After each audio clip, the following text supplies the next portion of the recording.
नमस्कार दोस्तों, मैं मनीष द्विवेदी और आप सभी लोग कुशागर इस चैनल पर हैं। आज हम चर्चा करेंगे महादजी सिंधिया की, क्योंकि इससे पहले जो हमने चर्चा की थी वो रानोजी सिंधिया की थी।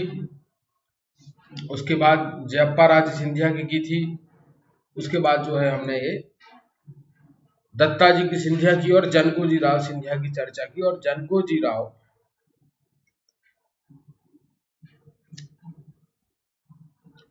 जनकोजी राव की पानीपत के युद्ध में जो है मृत्यु हो गई या हत्या कर दी गई।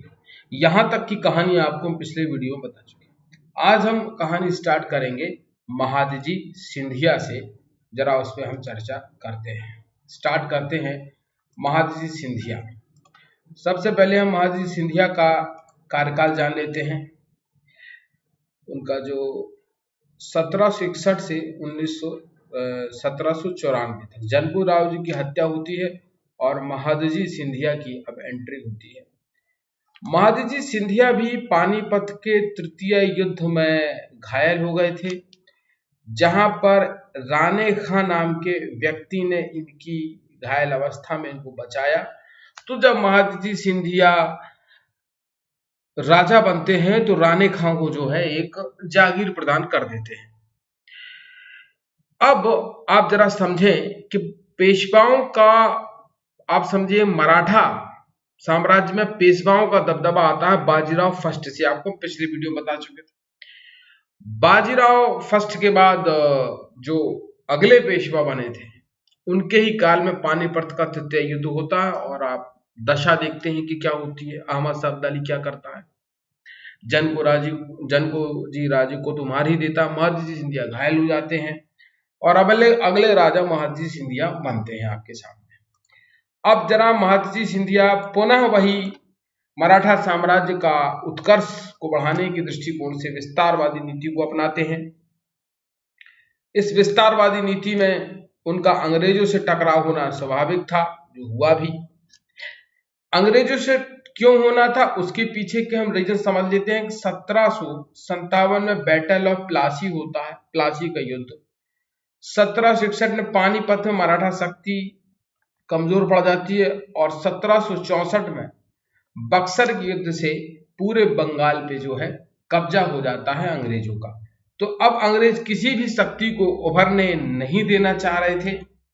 तो हमको इस दृष्टिकोण से देखना है, ठीक है। मैं इस तरफ लिखता हूं, उस तरफ छुप गया है। बैटल ऑफ प्लासी, पानीपत का तृतीय युद्ध और 1764 बक्सर का युद्ध। क्लियर? यहां मुझे लगता है आपको क्लियर दिख रहा होगा। ठीक, आगे अब हम चर्चा करते हैं, इसमें आगे बढ़ते हैं। महादजी सिंधिया का क्रम अभी आपको हम बता चुके थे पिछले वीडियो में कि रानोजी सिंधिया के बाद आपके आते हैं, थोड़ा एक बार क्रम और आपको हम बता देते हैं। रानोजी सिंधिया संस्थापक, जयप्पा राजे, भाई दत्ताजी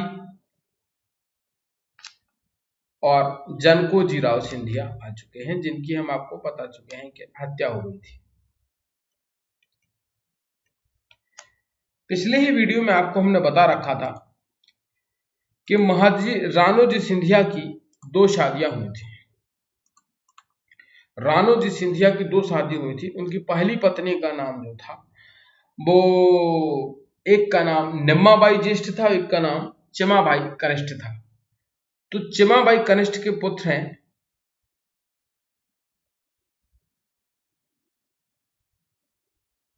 चिम्माबाई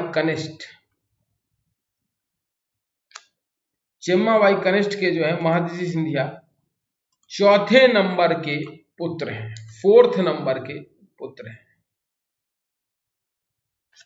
ये पूछा जा सकता है क्योंकि इनकी माता का नाम क्या है, क्योंकि अभी तक रानोजी सिंधिया के पहली पत्नी के पहले पुत्र जयप्पा राजे सिंधिया बने थे, जो कि निम्माबाई के पुत्र थे। फिर उनके भाई बन गए दत्ताजी और फिर उसके बाद उनके अगले क्रम के पुत्र बन गए जनकोजी राव। तो अब निम्माबाई के चौथे क्रम के ज्येष्ठ पुत्र महादजी सिंधिया सत्ता में आते हैं, विस्तारवादी नीति को अपनाते हैं। विस्तारवादी नीति को अपनाते हैं, लेकिन इन्होंने विस्तारवादी नीति में जो सबसे पहला काम किया है उसको जरा हम समझ लेते हैं। इन्होंने जो पहला काम किया है विस्तारवादी नीति में, वो इन्होंने गोहद के राजा पर आक्रमण किया। ध्यान से समझिए जरा। गोहद के राजा राणा लोकेंद्र सिंह, राणा लोकेंद्र सिंह, गोहद के राजा राणा लोकेंद्र सिंह को हराकर इन्होंने सबसे पहले जो प्राप्त किया वो ग्वालियर का किला प्राप्त किया। वो ग्वालियर का किला प्राप्त किया। ठीक है, इतनी बात क्लियर हो गई? यस और नो? ठीक है, आगे बढ़ते हैं। ग्वालियर का किला प्राप्त हो गया। अब इसके बाद इन्होंने दिल्ली में हस्तक्षेप किया। दिल्ली में इन्होंने क्या हस्तक्षेप किया उस पर जरा हम चर्चा करते हैं। दिल्ली में जब बक्सर का युद्ध हुआ तो मुगल सम्राट थे शाह आलम द्वितीय। शाह आलम द्वितीय थे जो बक्सर के युद्ध में अवध के राजा और मीर कासिम के साथ मिलकर लड़े और पराजित हो जाते हैं। लेकिन 1772 में जरा देखें आप, महादजी सिंधिया शाह आलम को पुनः दिल्ली की गद्दी पर बैठा देते हैं। पुनः दिल्ली की गद्दी पर बैठा देते हैं। लेकिन वहां पर एक व्यक्ति था गुलाम कादिर। गुलाम कादिर शाह आलम द्वितीय को अंधा करके गद्दी से उतार देता है। लेकिन पुनः 1788 में महादजी सिंधिया शाह आलम द्वितीय को गद्दी पर बैठा देते हैं। इससे शाह आलम दो चीजें करता है, जरा हम समझते हैं क्या करता है। पहली चीज वो ये करता है कि पेशवा के लिए एक पद देता है। पेशवा के लिए एक पद देता है। उस पद का नाम है, उस पद का नाम है वकील उल मुल्तलक। वकील उल मुल्तक ये पद पेशवा के लिए दिया उसने। और महादजी सिंधिया को जो उसने पद दिया वो दिया नायाब वकील।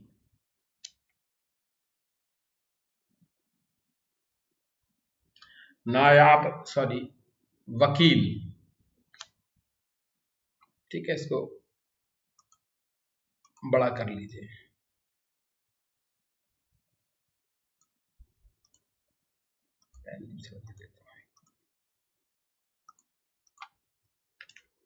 महाराज सिंधिया के लिए जो उसने पद दिया वो नायाब वकील दिया। तो सिंधिया को जो पद दिया वो नायाब वकील का और पेशवा को दिया वकील उल मुल्तलक का। ये एग्जाम पॉइंट ऑफ व्यू से प्रश्न पूछा जा सकता है कि क्या किसको पद दिया। एमपीपीएससी में एक मराठा याद रखिए, महादजी सिंधिया बहुत इंपॉर्टेंट है। जिसमें से दूसरा जो काम हुआ वो ये हुआ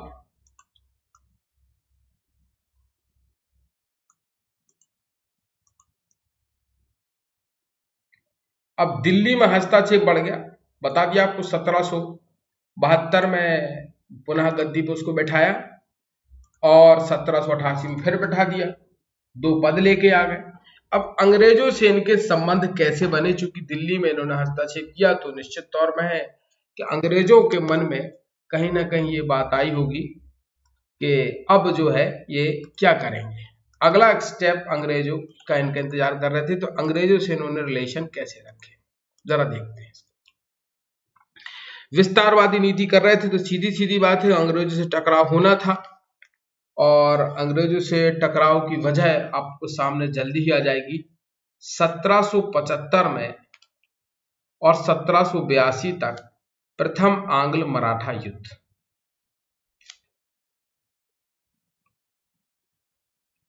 प्रथम आंग्ल मराठा युद्ध प्रश्न आएगा प्रथम आंग्ल मराठा युद्ध हुआ जब सिंधिया वंश का सम्राट कौन था? तब महादजी सिंधिया थे।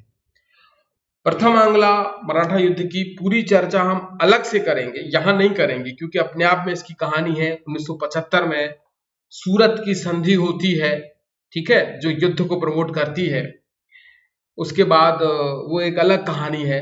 राघव जी नाम के एक व्यक्ति थे जो पेशवा नहीं बन पा रहे थे, वो अंग्रेजों से मदद लेने के लिए जाते हैं और उस सब क्रम में जो है अंग्रेज हस्तक्षेप करते हैं और युद्ध होता है। लेकिन तब मराठा शक्ति इतनी कमजोर नहीं थी कि उससे अंग्रेज आसानी से जीत जाए। तो ये एक सम्मानजनक युद्ध रहा, इसमें ज्यादा कुछ हुआ नहीं। और इसके बाद एक संधि हुई जो बड़ी फेमस है, एग्जाम पॉइंट ऑफ व्यू से बहुत पूछी जाती है, सालबाई की संधि। सालबाई की संधि 1782 में हुई, बहुत इंपॉर्टेंट है, एग्जाम में पूछी जाती है। ये भी इनके टाइम पर ही हुई। ये सम्मानजनक संधि थी जिसमें सालसेट और बसाई का कुछ क्षेत्र दे दिया जो नॉन इंपॉर्टेंट था। यही राघव जी ने अंग्रेजों से तय किया था। बॉम्बे प्रेसिडेंसी में उस समय जो गवर्नर हुआ करते थे, और वॉरेन हेस्टिंग्स भी जो थे कलकत्ता में, और पूरे देश के गवर्नर चलते थे। आपको पता था कि रेगुलेटिंग एक्ट 1773 में रेगुलेटिंग एक्ट आ गया था, जिसमें बंगाल के गवर्नर जनरल को पूरे देश का गवर्नर जनरल कहा गया, और उसमें आपके वॉरेन हेस्टिंग पहले थे। तो ये सम्मानजनक संधि होती है और 20 साल के लिए आंग्ल मराठा युद्ध टल जाता है। तो अगला आंग्ल मराठा युद्ध, जो द्वितीय आंग्ल मराठा युद्ध होगा, वो 20 साल बाद होगा, 1802-3 में होगा, जिसमें वो अगली संधि के बाद रुकेगा। तो इनके टाइम पे एक दूसरा काम हुआ। डेट आपसे पूछी जा सकती है 17 मई 1782 को सालबाई की संधि हुई और इसके बाद यह युद्ध समाप्त हुआ। अंग्रेजों ने महादजी को जो उपाधि दी वो इनको एक महाराजा की उपाधि थी। ये एक इंपॉर्टेंट है अब आपके एग्जाम की दृष्टि से। तो अंग्रेजों ने इनको महादजी की एक उपाधि प्राप्त की, वो जरा देख लेते हैं। महादजी सिंधिया को महाराजा की उपाधि दी गई, ठीक है, महादजी सिंधिया को महाराजा की उपाधि दी गई। अंग्रेजों ने महाराजा की उपाधि महादजी सिंधिया को दी, ये एक इंपॉर्टेंट बात हो गई, ठीक है। उपाधि दी, साथियों ने ग्वालियर छोड़कर उनका सारा प्रदेश दे दिया।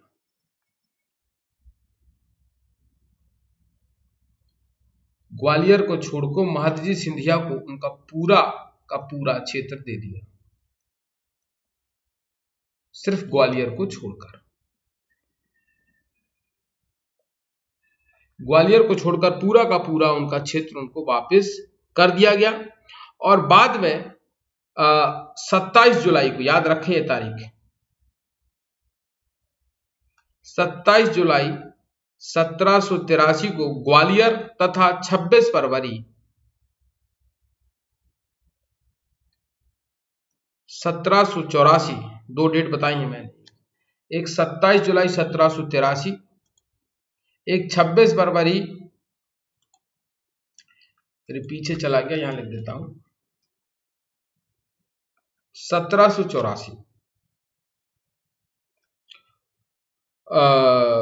1783 को ग्वालियर और 26 फरवरी 1784 को गोहद को अपने अधिकार में ले लिया, ठीक है। अब महादजी सिंधिया ने क्या किया, 27 जुलाई को जो है ग्वालियर वापस ले लिया और 26 फरवरी को जो है इन्होंने गोहद पर वापस ले लिया। मतलब आप देखिए, जो संधि हुई थी उस संधि के इतर इन्होंने दो काम किए अलग से। पहले तो ग्वालियर छोड़ के सब कुछ दे दिया, बाद में इन्होंने 1783 को ग्वालियर वापस ले लिया। ये इंपॉर्टेंट है, महादजी सिंधिया इसीलिए इंपॉर्टेंट है। और 1784, 26 फरवरी 1784 को इन्होंने जो है गोहद वापस ले लिया। ये एक इंपॉर्टेंट पॉइंट हो गया, इसको नोट करिएगा। आगे बढ़ते हैं, आगे बढ़ते हैं। चलिए आगे बढ़कर देखते हैं आगे। अब इनके बारे में हम एक चीज और देखेंगे कि ये एक कुशल सेना नायक थे। कुशल सेना नायक थे, दूरदर्शिता थी और चातुर्य भी था। 18वीं शताब्दी के उत्तरार्ध में, ठीक है, भारत की सर्वोच्च सत्ता बने। उन्होंने अपनी सेना का जो है वो आधुनिकीकरण किया, उस पर जोर दिया और फ्रांसीसी लोगों की जो है इन्होंने मदद ली। फ्रांसीसी सेना की मदद से, फ्रांसीसी सैन्य अधिकारियों की मदद से जो है इन्होंने सेना का आधुनिकीकरण किया। क्योंकि लड़ोगे कैसे आप अंग्रेजों से, हथियार ही नहीं होंगे उस लेवल की, आप जीत ही नहीं पाओगे, ठीक है। इसके बाद इन्होंने जो है महादजी सिंधिया के काल में सिंधिया साम्राज्य जो है अपने चरमोत्कर्ष पर था। पेशवा दरबार में भी जो है इनकी स्थिति बहुत ही मजबूत थी और पूना के लिए अभियान किया जहां उनका भव्य स्वागत हुआ और 12 फरवरी 1794 को इनकी मृत्यु हो जाती है, ठीक है। तो अब हम इस सब चीज को समराइज कर लेते हैं कि आज हमने क्या जाना। फटाफट एक बार हम समराइज कर लेते हैं। हमने जाना कि महादजी सिंधिया जब सत्ता में आते हैं तो पानीपत के तृतीय युद्ध में घायल होते हैं। राणे खां नाम का व्यक्ति बचाता है जिसको वो एक जागीर प्रदान करते हैं जब राजा बनते हैं। ये चिमाबाई कनिष्ठ के चौथे नंबर के पुत्र थे। इसके बाद शाह आलम द्वितीय को 1772 में इन्होंने गद्दी पर बैठाया। गुलाम कादिर नाम के व्यक्ति ने जब शाह आलम द्वितीय को अंधा करके गद्दी से उतार दिया तो पुनः 1788 में इनको गद्दी पर बैठाया, जहां शाह आलम ने खुश होकर इनको 2 पद दिए। पेशवा को वकील उल मुल्तलक का पद दिया, इनको नायाब वकील का पद दिया। तो 3-4 चीजें इंपॉर्टेंट हो गई। इसके बाद इनके काम में ही, इनके समय में ही प्रथम आंग्ल मराठा युद्ध 1775 से 82 तक चला, जिसमें 1782 में सालबाई की संधि हो जाती है, जिसमें सालसेट और बसाई के प्रदेश मिल जाते हैं। उससे मतलब नहीं है, वो हम प्रथम मराठा युद्ध जब पढ़ेंगे उसमें पूरा उसको चर्चा करेंगे। अभी हमको सिर्फ महादजी सिंधिया के पॉइंट ऑफ व्यू से पढ़ना, हमको एमबीबीएस के दृष्टिकोण से पढ़ना है। तो ग्वालियर को छोड़ गए, इनको सब कुछ लौटा दिया गया, लेकिन बाद में 1783 में आपने देखा इन्होंने ग्वालियर भी ले लिया और 1784 में इन्होंने जो है आपका गोहद भी ले लिया। और पेशवा का जो शासन था, जो पेशवा की राजधानी थी, आपको पता पूना थी, तो पूना के दरबार में इनकी स्थिति सुदृढ़ हुई, इनका औरा बढ़ा, इनका सम्मान बढ़ा और 12 फरवरी 1794 को इनकी मृत्यु हो गई। इन्होंने सेना का आधुनिकीकरण किया फ्रांसीसी सैन्य अधिकारियों की मदद से, आधुनिक हथियार, सेना की आधुनिक ट्रेनिंग, ये सब इन्होंने किया। तो ये महादजी सिंधिया का एक योगदान था जिसको आज हमने जाना। अगली क्लास में हम दौलत राव सिंधिया और जनकोजी राव सिंधिया को पढ़ेंगे। सिंधिया राजवंश की पूरी जो है हम आगे तक पढ़ेंगे, पूरा क्रम आखिरी सिंधिया वंश तक ले जाएंगे और सबके इंपॉर्टेंट कार्य को पढ़ेंगे, क्योंकि मध्य प्रदेश में ये बहुत इंपॉर्टेंट है एमपीपीएससी के लिए। Thank you very much. अगली क्लास में दौलत राव सिंधिया और जनकोजी राव सिंधिया के साथ हम मिलेंगे। धन्यवाद।